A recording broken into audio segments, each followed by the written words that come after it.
बोलो जयकारा बोल मेरे श्री गुरु महाराज की जय। श्री सतगुरुदेव भगवान की जय। गुरुमुखो, इस धरती पे गुरु संत गुरुओं का बड़ा ही योगदान रहा है। मनुष्य जन्म का उद्धार करने के लिए किसी न किसी रूप में संत गुरु आते रहे और जन्म कल्याण के लिए अपना बड़ा योगदान दिया है। उसी से संबंधित आज का ये सत्संग है। एक समय की बात है, श्री गुरु अमरदास जी ने व्यास नदी के किनारे श्री गोविंदवाल नगर बसाया।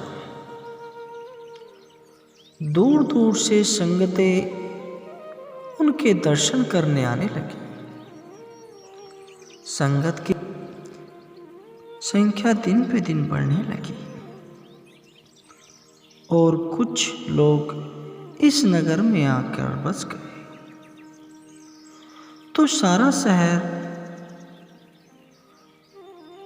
प्रफुल्लित हो गया।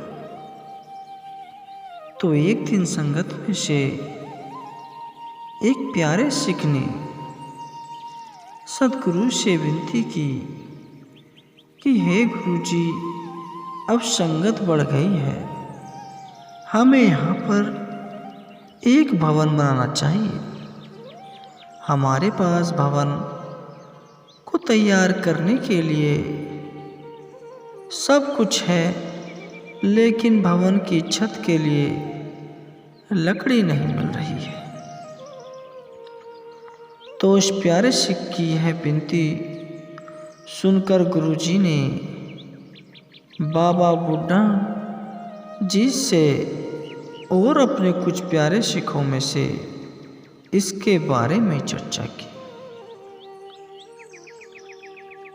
और दूसरे ही दिन भाई सावन जी के साथ वार्तालाप की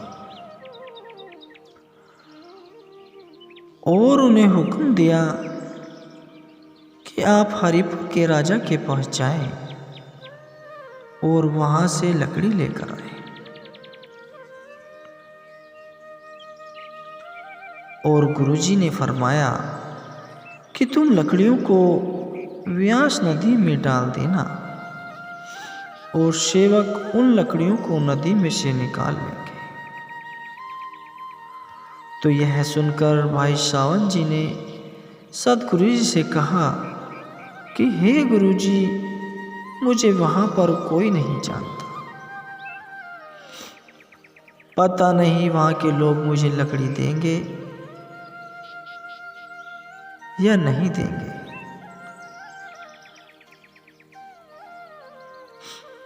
फिर नहीं तो यह सुनकर सदगुरु जी कहने लगे कि भाई सावन, इस बात की चिंता क्यों कर रहे हो?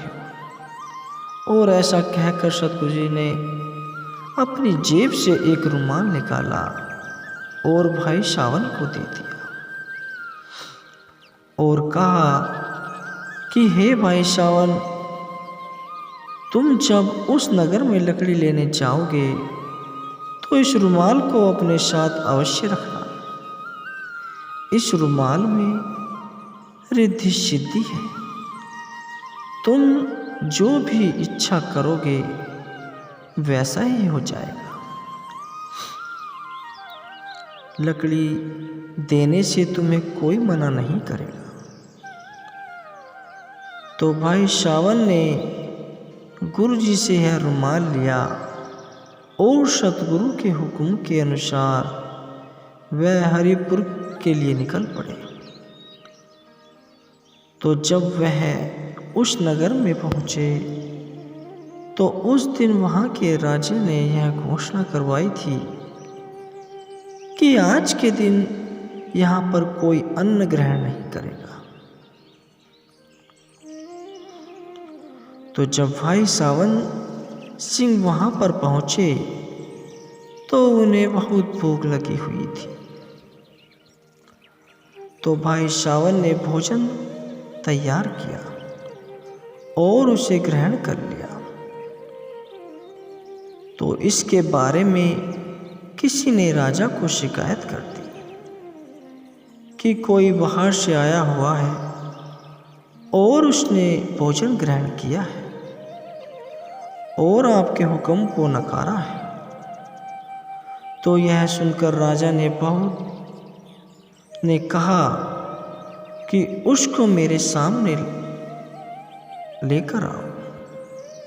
साथ ही अपने सिपाहियों को हुक्म दिया कि जाओ उसे पकड़कर मेरे पास लेकर आओ। तो राजा के हुक्म की पालन करते हुए सिपाही उसको ढूंढकर पकड़कर लेकर आए। और जब भाई सावन को राजा के सामने पेश किया गया तो राजा ने कहा कि आज एकादशी है, इसलिए हमने नगर में भोजन न ग्रहण करने की घोषणा करवाई है। क्या तुमने व्रत नहीं रखा? तो यह सुनकर भाई सावन ने कहा कि गुरु घर का लंगर तो हमेशा चलता रहता है और वैसे भी गुरु घर इन कर्मकांडों में विश्वास नहीं रखता। तो भाई सावन जी की यह बात सुनकर राजा शांत हो गए। लेकिन पास में ही बैठे एक वैरागी ने राजा को यह कहकर भड़का दिया कि इस व्यक्ति ने आपके हुक्म का पालन नहीं किया, इसको तो कैद की सजा होनी ही चाहिए। तो यह सुनकर राजा उस वैरागी की बातों में आ गया और उसने भाई सावन जी को कैद में डालने का हुक्म दे दिया। दूसरे ही दिन राजा के पुत्र को हैजा हो गया, जिसके कारण राजा के पुत्र की मौत हो गई और महल में मायूसी छा गई। सब लोग विलाप करने लगे। तो यह सब देखकर राजा के मंत्री ने राजा को सलाह दी कि हे राजन, आपने जिस व्यक्ति को कैद में डाला है वह व्यक्ति निर्दोष है और यह सब आपके साथ इसलिए ही हुआ है।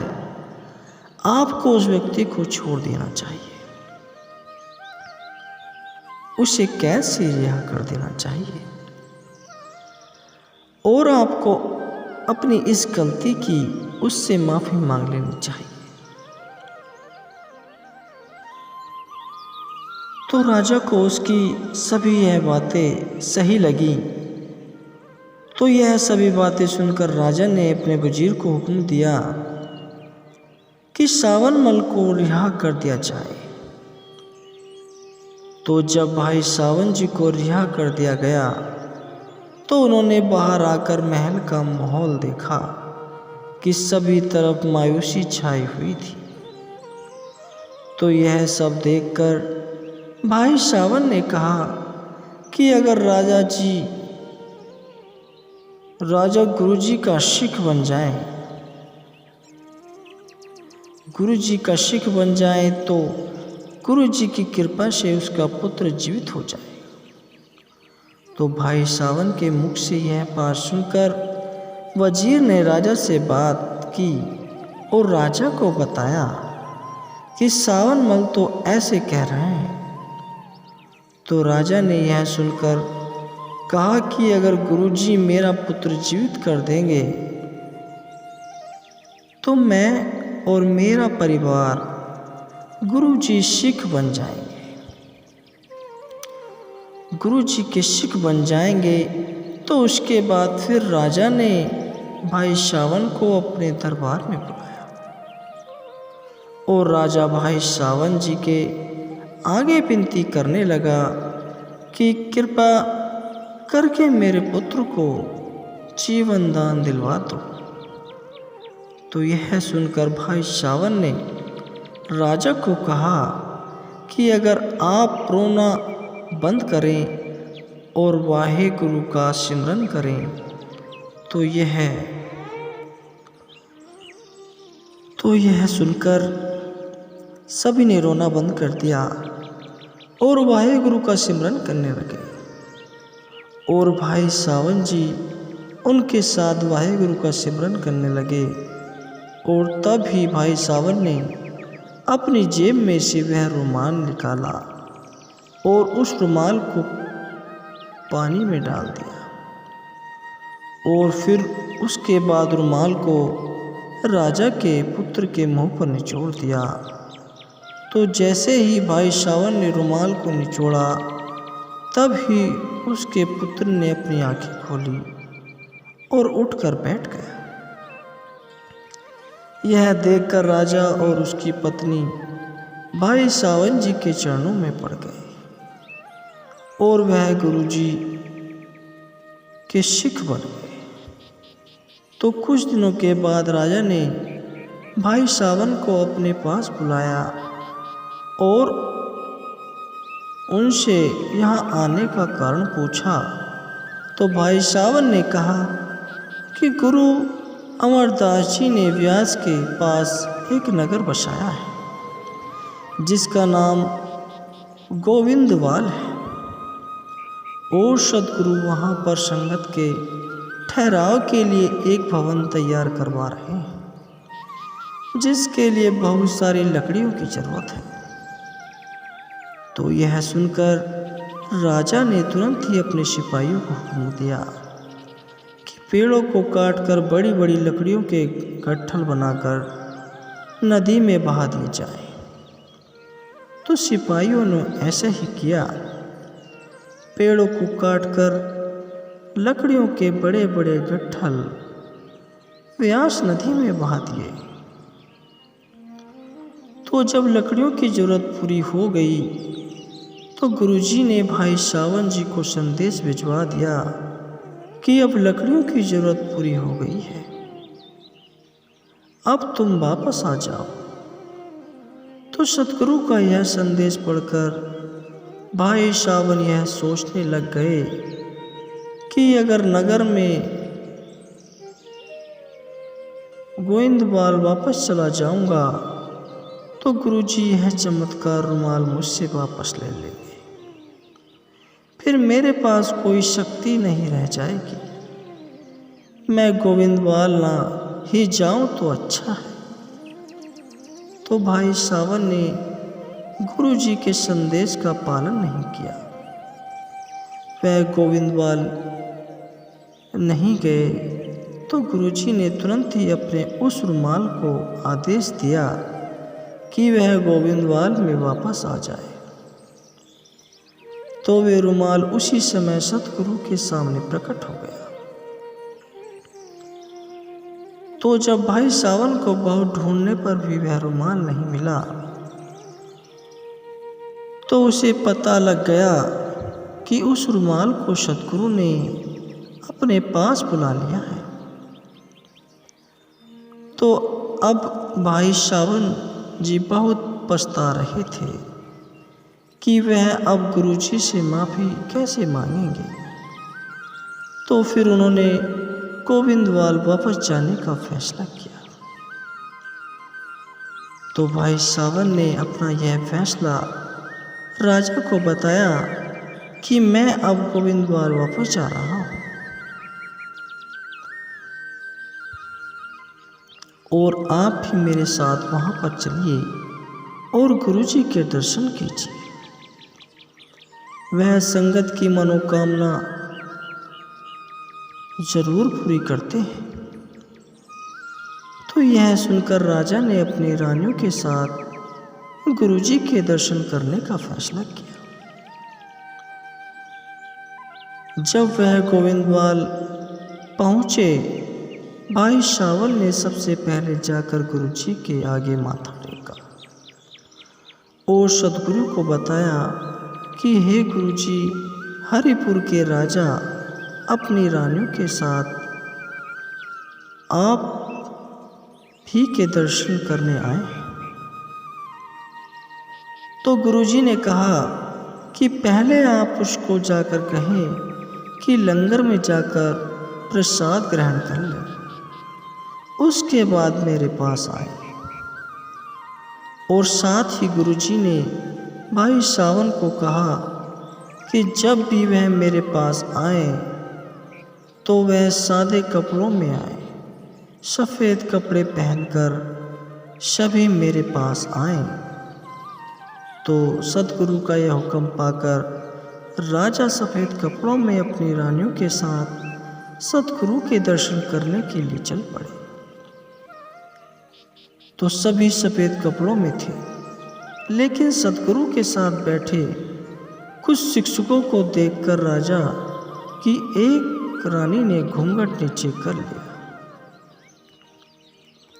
तो जब गुरुजी की नज़र उस रानी पर पड़ी तो गुरुजी ने कहा कि अगर इसको यहाँ पर हमारे दर्शन नहीं करने तो यह कमली, यह पगली यहाँ पर क्या करने आई है।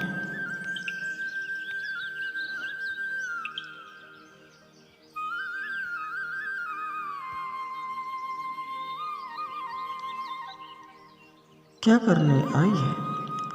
तो गुरुजी की मुख से यह वचन, यह शब्द निकले तो उसी समय उस रानी ने अपनी शुद्ध बुद्ध खो दी और चिल्लाती हुई बाहर चली गई और भागती भागती एक जंगल में चली गई। तो उसको बहुत ढूंढा गया, लेकिन वह नहीं मिली। तो एक दिन गुरुजी का एक सेवक जो जंगल में लकड़ी काटने जाता था, जब एक दिन लकड़ी लेने के लिए जंगल गया, उसको पीछे से किसी ने पकड़ लिया। तो जब उसने देखा कि उसको पीछे से किसी औरत ने पकड़ लिया, तो उसने अपने आप को उससे छुड़वाने की कोशिश की और उसने देखा कि उस औरत के बाल पूरे बिखरे हुए हैं और वह पागल है और वह ताली बजा बजा कर हंस रही थी। तो जब सेवक ने उससे कुछ पूछने की कोशिश की तो वह गायब हो गई और जंगल में चली गई। तो अपने साथ हुई यह सारी वार्तालाप उस सेवक ने गुरुजी को बताई। तो गुरुजी ने कहा कि यह वही पगली रानी है और गुरुजी ने अपने उस सेवक को अपनी खड़ाऊ देकर कहा कि अब जब भी तुम्हें वह दोबारा मिले तो हमारी यह खड़ाऊ से छुआ देना। तो सेवक गुरुजी की वह खड़ाऊ लेकर जंगल में उस औरत को ढूंढने के लिए निकल पड़ा। तो फिर एक दिन उसे वह औरत दिखी और जैसे ही उसने उस औरत को देखा तो सेवक ने वह खड़ाऊ उसको छुआ दी। तो जैसे ही वह खड़ाऊ उसे छुआ दी गई, उसी समय उसकी शुद्ध बुद्ध वापस आ गई और वह ठीक हो गई और वापस गोविंदवाल आ गई। तो गुरुजी ने उसको अपना आशीर्वाद दिया और उसका विवाह उस सेवक के साथ करवा दिया।